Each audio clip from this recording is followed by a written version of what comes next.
الحمدللہ والصلاة والسلام علی رسول اللہ وعلی آلہ وصحبہ وموالا۔ محترم بھائیو، السلام علیکم ورحمۃ اللہ وبرکاتہ۔ روزے کے اختتام پر ایک صدقہ واجب ہوتا ہے ہر مسلمان پر، مرد ہو، عورت ہو، چھوٹے ہوں، بڑے ہوں، یہاں تک کہ اس بچے کی طرف سے بھی صدقہ واجب ہوتا ہے جو بچہ عید کا چاند نکلنے سے پہلے پیدا ہوا ہو۔ اس صدقے کو زکوٰۃ الفطر یا فطرانہ کہتے ہیں، جس کی ادائیگی نماز سے پہلے ضروری ہے۔ اس کی حکمت بتائی گئی، طہرۃ للصائم من اللغو والرفث وطعمۃ للمساکین، کہ یہ صدقہ روزے دار سے جو بیہودہ باتیں ہو جاتی ہیں، روزے دار سے جو گناہ ہو جاتے ہیں، ان گناہوں کی اس سے تلافی ہوتی ہے، اور مسکینوں کو عید کے دن کھانا نصیب ہوتا ہے۔ تو اس زکوٰۃ الفطر کی ادائیگی سب سے پہلے ہونی چاہیے، اور یہ بات ہمارے ذہن میں بیٹھی ہونی چاہیے۔ دوسری بات، عید کس کی ہے؟ رمضان کے ختم ہوتے ہی یہ سوال بہرحال پیدا ہوتا ہے کہ عید کس کی ہے، عید کس کو منانے کا حق ہے؟ تو سچی بات یہ ہے کہ عید اس کی ہے جس نے روزے رکھے، عید اس کی ہے جس نے رمضان کا حق ادا کیا، عید اس کی ہے جس نے خود میں تقوی پیدا کرنے کی کوشش۔ کیوں؟ عید اصل میں کیا ہے؟ اللہ نے کیا فرمایا عید کے بارے میں؟ وَلِتُكْمِلُوا الْعِدَّةَ وَلِتُكَبِّرُوا اللَّهَ عَلَى مَا هَدَاكُمْ وَلَعَلَّكُمْ تَشْكُرُونَ، کہ رمضان کی گنتی پوری کر لینے کے بعد اللہ نے تمہیں ایک مہینہ روزہ رکھنے کی جو توفیق دی ہے، اس پر اللہ کی کبریائی بیان کرو۔ گویا کہ عید ہم کیوں مناتے ہیں؟ عید اس لیے مناتے ہیں کہ اے اللہ، تو نے ہمیں ایک مہینے تک روزے رکھنے اور نیکیاں کرنے کی توفیق دی ہے، اس توفیق پر میں تیرا شکر ادا کرتا ہوں، اس کے لیے ہم عید مناتے ہیں۔ قل بفضل اللہ وبرحمتہ فبذلک فلیفرحوا هو خیر مما یجمعون، لوگوں کو چاہیے کہ اللہ کے فضل اور اس کی رحمت پر خوشی منائیں۔ اللہ کا فضل اور اس کی رحمت ہمیں عید میں یہ حاصل ہوتی ہے کہ ہم نے ایک مہینے تک روزے رکھے، اللہ تعالیٰ کی توفیق ملی، تو اب ہم اس توفیق پر اللہ کا شکر ادا کرنے کے لیے دوگانہ نماز ادا کرتے ہیں۔ عید کے حوالے سے بہت سارے آداب بھی ہیں جن کا ہمیں خیال رکھنا چاہیے۔ سب سے پہلا ادب یہ ہے کہ شوال کا چاند نظر آتے ہی ہمیں چاہیے کہ زور زور سے تکبیرات پکارنے لگیں۔ اللہ اکبر، اللہ اکبر، لا الہ الا اللہ، اللہ اکبر وللہ الحمد۔ اور کب تک پکاریں گے؟ جب تک کہ امام سامنے میں نماز پڑھانے کے لیے نہ آ جائے۔ دوسرے نمبر پر، عید کی نماز کے لیے جانے سے پہلے ایک بندے مومن کو چاہیے کہ غسل کر لے، اچھے لباس زیب تن کر کے جائے، اور عمدہ خوشبو بھی لگائے۔ اللہ کے نبی صلی اللہ علیہ وسلم کے پاس باضابطہ عیدین میں پہننے کے لیے ایک حلہ تھا جسے زیب تن کرتے تھے، تو ہمیں بھی چاہیے، کوئی ضروری نہیں ہے کہ نیا لباس ہو، لیکن یہ تو بالکل ہونا ہی چاہیے کہ اچھے لباس پہن کر کے ہم عید کی نماز کے لیے جائیں۔ عید کی نماز کے لیے نکلنے سے پہلے ایک ادب یہ بھی ہے کہ طاق عدد میں کھجوریں کھا لی جائیں۔ کیوں کھجوریں کھا کر کے ہم عید کی نماز ادا کرنے کے لیے جاتے ہیں؟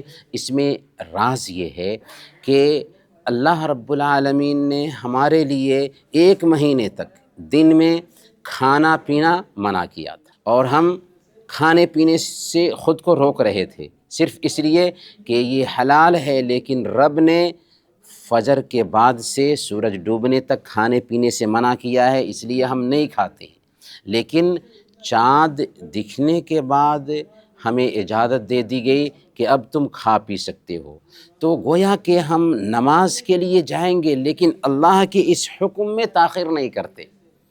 اللہ نے کھانے پینے کی اجازت دی ہے تو صبح سویرے ہی کھا پی کر کے نکلیں گے عید کی نماز کے لیے۔ تو یہ ہے فلسفہ کہ جیسے ہم اللہ نے کھانے پینے سے منع کیا تھا تو اس کو ماننے میں تاخیر نہیں کرتے، تو ویسے ہی جب اللہ نے کھانے پینے کی اجازت دے دی ہے تو اس حکم کو بھی فالو کرنے میں تاخیر نہیں کرتے، اور ہم کچھ کھا پی کر کے ہی عید کی نماز کے لیے جائیں گے، لیکن یہ تعداد ہونی چاہیے کھجور طاق عدد میں۔ لیکن اس کے بعد صرف عید الفطر میں کھا پی کر کے جانا چاہیے، اور وہ بھی کھجور کھائیں، طاق عدد میں کھائیں۔ لیکن عام حالات میں طاق عدد کھجور کھانا کوئی سنت نہیں ہے، لیکن عید الفطر کے دن طاق عدد میں اکہری تعداد میں کھجور کھانا سنت ہے۔ اسی طریقے سے یہ بھی سنت ہے، یہ بھی ادب ہے عید الفطر میں، کہ ہم یہ نماز عیدگاہ میں پڑھنے کے لیے جائیں، لیکن عیدگاہ کا انتظام اگر نہیں ہے تو کوئی حرج کی بات نہیں ہے، مسجد میں بھی یہ نماز ہو سکتی ہے۔ عیدگاہ میں عورتیں جا رہی ہیں تو وہ بھی امام کے ساتھ، امام کے پیچھے نماز پڑھیں گی۔ چنانچہ صحیح بخاری کی روایت ہے، حضرت ام عطیہ رضی اللہ تعالی عنہ بیان فرماتی ہیں، امرنا ان نخرج الحید والعواتق وذوات الخدور الی المصلی، ہمیں حکم دیا جاتا تھا کہ پیریڈ والی عورتوں کو، حائضہ عورتوں کو، اور دوشیزاؤں کو، اور عمر والی عورتوں کو نکالیں عیدگاہ، یعنی عیدگاہ میں ان کو بھی لے کر کے جائیں۔ گویا کہ عید کے دن جیسے مرد لوگ نماز ادا کریں گے ویسے ہی عورتیں بھی نماز ادا کریں گی، اور وہ بھی عیدگاہ میں جائیں گی۔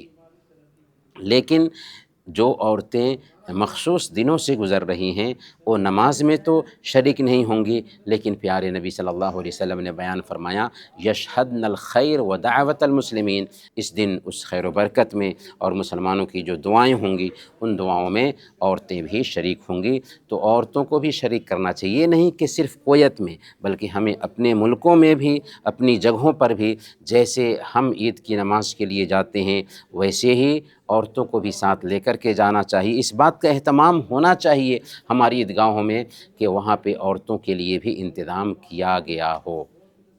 اسی طریقے سے ایک ادب عید کا یہ بھی ہے کہ ہم جائیں تو تکبیر پکارتے ہوئے جائیں راستے سے، اور جب لوٹ کر کے آئیں تو تکبیر تو پکارتے ہوئے نہیں آئیں گے، لیکن راستہ بدل کر کے آئیں، راستہ بدل کر کے آئیں۔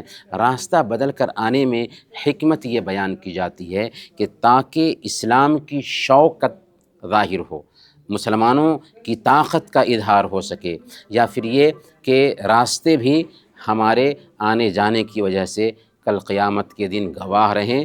تو اللہ کے نبی صلی اللہ علیہ وسلم کی یہ سنت ہے کہ اللہ کے نبی صلی اللہ علیہ وسلم راستہ بدل کر کے آتے تھے، تو اس سنت کو بھی فالو کرنا چاہیے۔ عید کی نماز 2 رکعت ادا کی جاتی ہے، اس میں کچھ تکبیرات زوائد ہوتی ہیں۔ تو پہلی رکعت میں قرأت سے پہلے 7 تکبیرات زوائد ہیں، اور دوسری رکعت میں قرأت سے پہلے 5 تکبیرات زوائد ہیں۔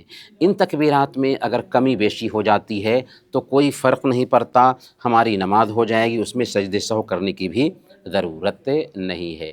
اور پہلی رکعت میں سورہ الاعلیٰ کی تلاوت کی جائے گی، اور دوسری رکعت میں سورہ الغاشیہ کی تلاوت کی جائے گی۔ عید کی نماز کے بعد اس بات کی گنجائش ہے کہ ہم ایک دوسرے کو مبارکبادی کے کلمات شیئر کریں۔ مبارکبادی کے لیے عید مبارک بھی ہم کہہ سکتے ہیں، لیکن سب سے بہتر جو کلمہ صحابہ کرام ایک دوسرے کے لیے استعمال کرتے تھے اس موقع سے، وہ ہے تقبل اللہ منا و منکم، اللہ تعالی ہماری اور آپ کی نیکیاں قبول فرمائیں۔ تو چونکہ رمضان ختم ہوا ہے، ہم اس بات کے لیے فکر مند ہیں کہ اللہ تعالی ہماری نیکیاں قبول کر لے، جو بھی ٹوٹی پھوٹی نیکیاں ہیں اللہ انہیں قبول کر لے۔ تو ہم جب ایک دوسرے کو مبارکبادی کے کلمات کہتے ہیں تو اس میں اس بات کا تذکرہ ہے کہ تقبل اللہ منا و منکم، اللہ تعالی ہماری اور آپ کی نیکیاں قبول کرے۔ تو نہایت ہی پیاری دعا بھی ہے اور تحیہ کا ایک کلمہ بھی ہے، لہذا اس کا استعمال کرنا چاہیے، لیکن یہ اس بات سے مانے نہیں کہ عید مبارک ہم نہیں کہہ سکتے۔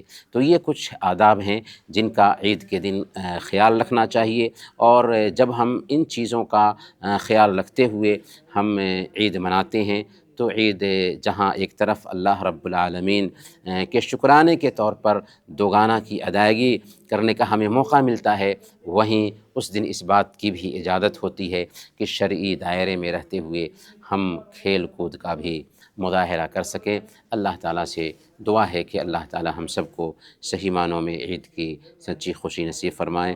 آمین۔ وصلی اللہ علی نبینا محمد وعلی آلہ وصحبہ اجمعین۔